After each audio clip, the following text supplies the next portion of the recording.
নতুন তাই না? আরে নতুন মানে তো আমাকে মেহমান, আর মেহমানের মেহমানদারি কিভাবে করতে হয় আমার খুব ভালো করে জানা আছে। মাত্র এই কয়জন নিয়ে মেহমানদারি? আরে বাহ, কলিজা আছে ভাই কই তুই। তার নামটা কি শুনি? কলিজাওয়ালা।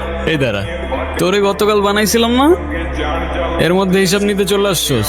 আরে ভাই, হিসাব নিকাশ স্যার আজকে অনেক কিছু দিব আপনার, যা কল্পনাও করতে পারবেন না। ফ্রিতে দেবো আজকে, ফ্রিতে। ছোট ভাই, তোর বাপ কি তোর পেছনে ভান্ডার কি যেতেছে নাকি?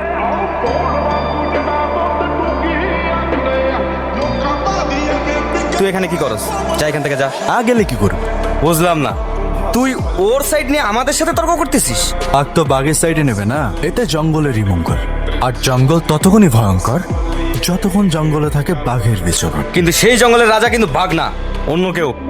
ইতিহাস ঘেটে দেখ, কোনো রাজাই তার রাজত্ব টিকিয়ে রাখতে পারে না।